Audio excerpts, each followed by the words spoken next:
కలుసుకుంటే ఇప్పుడే నేను నిన్ను అర్థం చేయగలను, నేను ఎత్తుకుపోగలను అని అంటారు.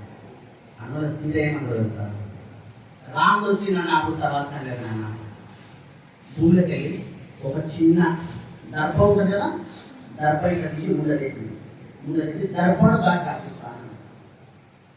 రావణుడు ఆలోచించింది, దర్భను దాటి పోతంలో పొమ్మకు ఇంకా ఏ మాయంలో ఏ ఇబ్బందులు అన్నప్పుడు నా దర్భను నాపదని పెట్టానుకున్నావమ్మా అని.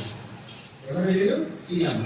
సీతమ్మ ఏమన్నా తెలుసా, దర్భ నా అన్న అని చెప్పి సీతమ్మకు దర్భ కానండి. అవునంటారా? ఇద్దరు భూమి నుంచి పుట్టిన వాళ్ళే. సీతను భూమి అంటారు. ఎక్కడ దొరికింది సీత? భూమి మట్టిలో దొరికింది. అవునా కదా? అదే తల్లి గర్భంలో కూడా అది వచ్చింది గర్భ. అవునా కదా? మన లోకంలో ఎంతో మంది మనకు దొరుకుతూ ఉంటారు, కానీ మన తల్లి గర్భాన పుట్టిన వాళ్ళు మళ్ళీ దొరుకుతారా? దొరకరండి. ఒకసారి రామాయణంలో యుద్ధం నడుస్తుంటుంది.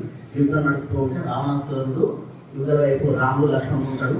లక్ష్మణుడి మీద ఇంద్రజిత్తు బాణం ఇస్తాడు. లక్ష్మణుడు కింద పడిపోతాడు. తర్వాత హనుమానుడు కూడా పట్టుకొచ్చేస్తాడు అన్నట్టు. అయితే రాముడు లక్ష్మణుని పట్టుకుని ఏడుస్తుంటాడు. ఎందుకు తెలుసా? పునర్విక్రం పునర్విక్రం పునరే మహి పునః అంటే మనకు భూమి మళ్ళీ దొరుకుతుంది, రాజ్యం మళ్ళీ దొరుకుతుంది, భార్య మళ్ళీ దొరుకుతుంది, కానీ తమ్ముడు మళ్ళీ దొరుకుతారు. ఇప్పుడు నేను ఒక 1,00,000 రూపాయలు సంపాదించాను, లేకపోతే 1 రూపాయలు సంపాదించాను, ఇక్కడ బ్రహ్మాండమైన ఇంటిని కొనుక్కున్నాను, బ్రహ్మాండమైన భూమిని కొనుక్కున్నాను, అది కూడా మళ్ళీ కొనుక్కోవాలి. అవునా కదా?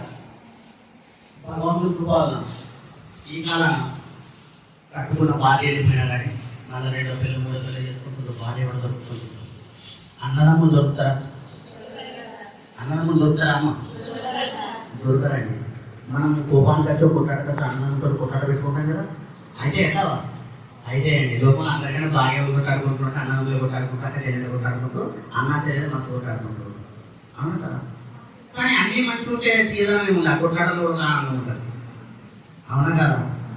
కొట్లాటలు ఆనందాన్ని చెప్పే ఉండాలి, అంటే కోపాన్ని పెట్టకుంటే ఉండవద్దండి.